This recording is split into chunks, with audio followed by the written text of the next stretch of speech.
Olá, o programa Gente em Destaque da TV Câmara Jacareí conversa hoje com o escritor Josué Ribeiro. Muito obrigado pela sua presença, por ter aceitado o nosso convite.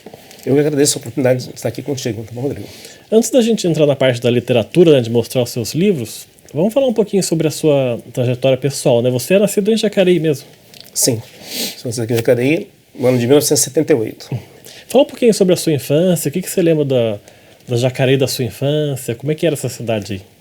Então, a Jacareí da minha infância era algo muito gostoso, né? Sempre gostei de morar aqui em Jacareí.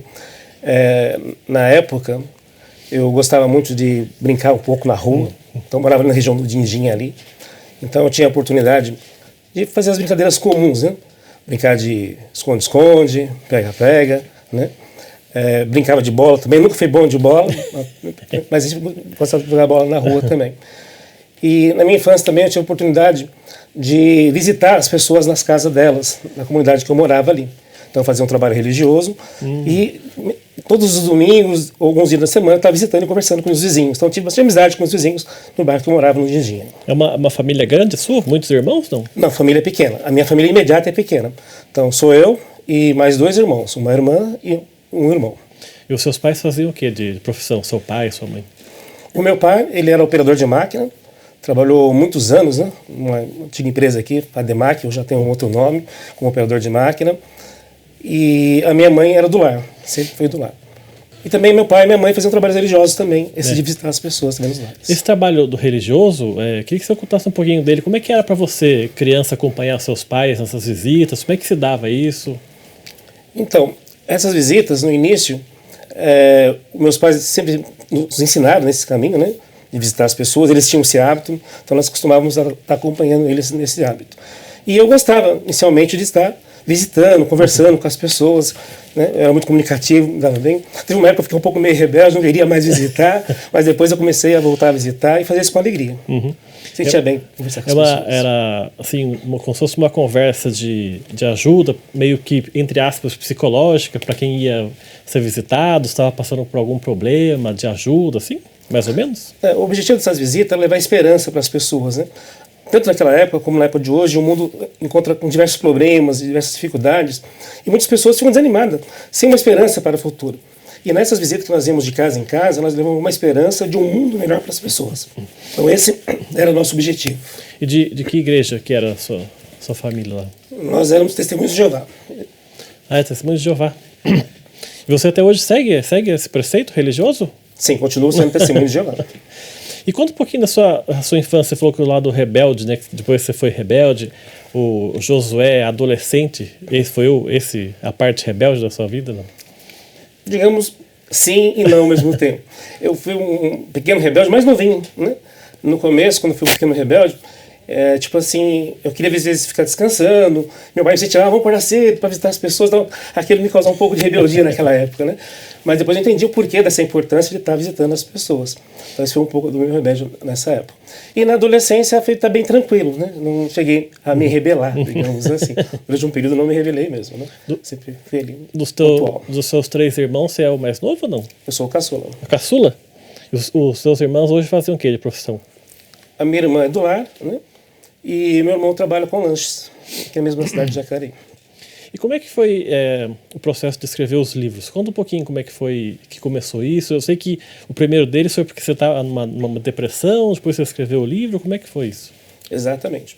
Então, o primeiro livro, né, que fala sobre a depressão, eu escrevi ele quando estava passando pelo problema da depressão, né? Então, eu estava numa depressão muito profunda e, de repente, a minha mãe trouxe uma revista para mim ler, um artigo, que falava justamente sobre esse tema, né? Como sair da depressão. Eu fui ler naquela revista, fui me aprofundando no assunto, ao mesmo tempo que eu fazia um tratamento, e veio tipo um insight, uma ideia. Vou escrever um livro sobre esse assunto para que as pessoas possam entender. Então, ao mesmo tempo ali que eu estava vivendo a depressão, eu já estava redigindo meu livro. No ano de 2000, estava começando a redigir. Então, é como se fosse mais ou menos um diário, ao mesmo tempo um relato do que estava acontecendo e também partes de ajuda baseado na revista que eu estava lendo. E como é que você foi começando a perceber que você estava entrando num processo depressivo? Eu falo assim de sintoma. Como é que você começou a perceber? Não foi uma coisa muito fácil, Rodrigo. Primeiro, eu sou super comunicativo, sempre fui comunicativo, sempre gostei de relacionar com pessoas, conversar.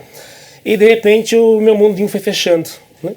Eu comecei a me isolar, não ter vontade de falar com mais ninguém, bateu uma tristeza profunda, uma falta de sentido. Por exemplo, eu gostava de conversar com as pessoas, até falo isso no meu livro, sobre religião, conversar com as pessoas. Isso não fazia mais sentido para mim naquele momento. É como se Deus não fizesse sentido, nada fazia sentido. E eu estava ali com meus 20 anos de idade, 21 anos, mais ou menos, quando isso aconteceu. Então eu fui me isolando, fui me fechando. Eu não sabia o que estava acontecendo, não conhecia o termo depressão, né? As pessoas não se falavam muito de depressão naquela época. E aí o que aconteceu? Eu fui me fechando, fui me isolando. A família também estava percebendo, mas não sabia o que estava acontecendo. Os amigos não sabiam o que aconteceu também. Se eu ia num evento social, sentava num cantinho lá, tinha as pessoas se relacionar, e eu ficava quietinho, não falava nada. Então, esse estreitamento foi aprisionando, né? Foi cada vez mais me deprimindo com isso. Aí chegou uma situação que eu fui assim, tentei cometer algo que não deveria cometer, que pessoas que têm depressão tendem a cometer, né? Por isso que o título do meu livro fala assim, sobrevivi, né? Então quando eu tentei um ato que levaria talvez à minha morte, e graças a Deus não levou, veio uma ideia, tipo, algum problema tem, preciso procurar ajuda, né? Aí nesse meio tempo meus pais procuraram neurologista, alguns médicos, né, para poder ver o que estava acontecendo. Mas mesmo assim eu tive que dar um toque para eles, ó, não estou bem, está acontecendo uma coisa errada aqui, entendeu? Mas teve algum fato assim preponderante para você entrar nesse processo, algum trauma que você passou, que você lembre assim, para começar a ficar desse jeito? Sim. A depressão ela pode acontecer por traumas específicos, pode ser por genética da pessoa mesmo, uma carga genética, uma predisposição, e gatilhos, né, que podem levar. Então eu pude listar ali alguns gatilhos que me levaram depois, né, ali a ter essa depressão. Por exemplo, o gatilho que eu pude identificar. Eu estudava, eu era um jovem ativo, estava estudando, me formei, estava trabalhando numa empresa grande, no estágio, e não fiquei na empresa. Então, de repente, eu me vi assim, sem emprego, agora sem atividade. Estava ajudando os meus pais a comprar uma casa própria na época, orientando, correndo atrás da caixa, todos os procedimentos, e deu tudo errado, aquilo lá não aconteceu. Eu estava me preparando para tirar uma moto de carro, né, e carta de carro e moto na época. E naquela época as aulas eram pouco, não precisavam fazer tantas aulas como hoje, né? 5 aulas você já podia prestar uma prova. Então eu fui lá prestar a prova e não consegui passar no exame de moto, né? Eu derrubei a moto no dia do exame, até eu comento isso no meu livro também. E eu era o terceiro do dia, tinha mais de 100 pessoas para fazer o exame, então aquilo me impactou de tal maneira, assim, né? Então eu derrubei a moto naquele dia do exame, saí de cabeça abaixo ali do Avareia, onde eram feitos os exames para a moto, e comecei a chorar.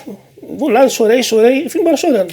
Aí ao passar pelo caminho, tinha um cemitério do Avareí, encontrei o cemitério, entrei no cemitério, procurei um túmulo lá desconhecido, e parei naquele túmulo e chorei muito naquele túmulo desconhecido, assim, sem um motivo aparente. Então aquilo eram sinais que eu já estava tendo uma depressão, que eu já estava, né, assim, caminhando, né? Quer dizer, a fase não estava boa, né? Não estava boa, tudo dava errado.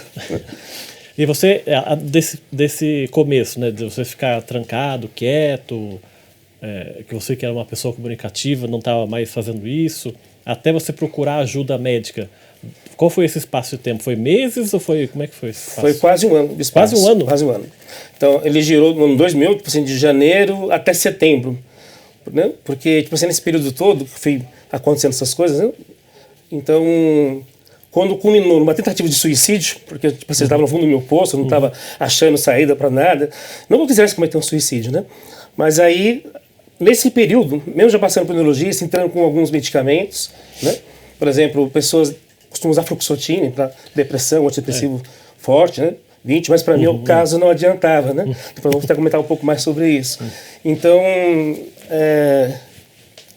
uma recuperação assim assertiva do problema, a depressão que essa pessoa tem, foi uns 9 meses mais ou menos assim, de período. Porque daí eu imagino que você entra vai no médico, né, passa no neurologista ou um psiquiatra que te recomenda remédio, você falou que tomou um remédio, não adiantou muita coisa.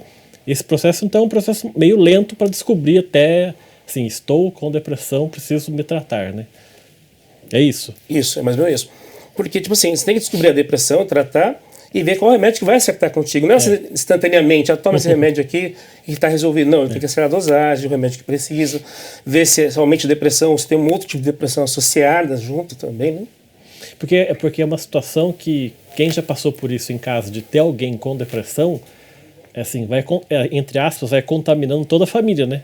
Daí o pai e a mãe começam a ficar preocupados, os irmãos também, aí vai pro círculo de amigos que também não sabe o que está acontecendo, acha que você não gosta mais deles, de ninguém, quer ficar mais quieto, acontece isso, né? Sim, você ficou chato de uma hora para outra, né? Ou tá muito dodói, digamos assim, tá com frescura, né? Tá se fazendo de vítima, né? De vítima, tudo agora acontece com você, né? E aí, como é que foi quando você passou no neurologista, psiquiatra, como é que foi esse diagnóstico para você, particularmente, ter que lidar com isso? Estou com depressão, o que eu vou fazer agora, né? Então, quando teve esse diagnóstico inicial, estou com depressão, a minha vontade era de melhorar, né? Inicialmente essa era a minha vontade. Então entrou ali com o remédio, para poder tomar para melhorar, só que o remédio teve um efeito ao contrário. Você piorou? Piorei. Então, ao invés de o remédio ser uma melhoria para mim, e acontece isso com alguns casos de depressão, tem certas depressões que não pode usar certos medicamentos, né? Ele, em vez de melhorar, muda o quadro. A pessoa muda de uma tristeza profunda, muda, de repente, daquela melancolia para euforia, agitação. Entendeu? Então foi isso que o remédio causou em mim. De repente eu mudei da água para o vinho, literalmente, que também não foi muito bom, entendeu? Mas foi isso que aconteceu com o remédio. Teve momentos que eu não queria tomar remédio também, eu colocava o remédio para da boca, depois eu cuspia fora, entendeu? Que isso também é prejudicial, né? Porque dá aquele efeito rebote, né? De você abandonar a medicação, depois volta pior os sintomas, né? Sim, poderia ser assim, mas no caso eu nem estava abandonando, nem estava iniciando, na verdade. Eu estava querendo não iniciar ela, né? Achava que eu não precisava daquela medicação. Eu achava que meus familiares precisavam, eu não. Era essa a visão que eu tinha.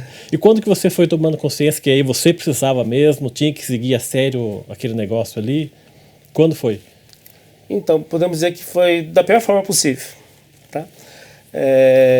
Até então, um dia que de repente, se eles conversavam comigo, mas de repente eu não entendia porque eles conversavam comigo, né?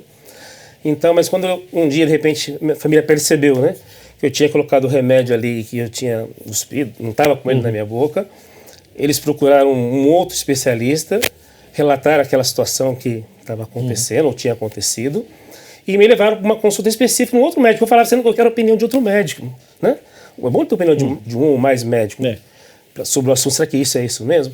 Então eles me levaram para um outro médico para ter uma segunda opinião. E eu fui todo contente, empolgado lá para a segunda consulta. Aí passei no médico, conversamos, trocamos ideia, né? Estava meu pai, minha mãe comigo, tinha um amigo da família apoiando, né? Sempre tinha apoio de amigos familiares. E de repente, terminou-se a consulta, tudo bem, né? No local, aparentemente, uma clínica, sem suspeita nenhuma, onde eu estava. E na hora que eu vim embora, eles se despediram de mim. Você fica? Você fica. Né? Os pais vão e eu fico. Falei, como assim eu fico? Né? Não, você vai ficar aqui. Entendeu? Você vai ficar aqui para você se tratar. E aí eu descobri que eu estava sendo internado num hospital psiquiátrico. Entendeu? Assim, abruptamente. Então aquilo ali foi muito forte, né? Foi mais um trauma que eu acabei adquirindo, depois eu venci também.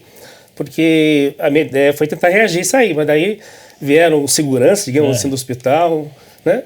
Um abraçou de um lado, abraçou de outro, falou, fica quietinho, nos acompanha até o fundo, senão vai ser pior para você, digamos assim, né?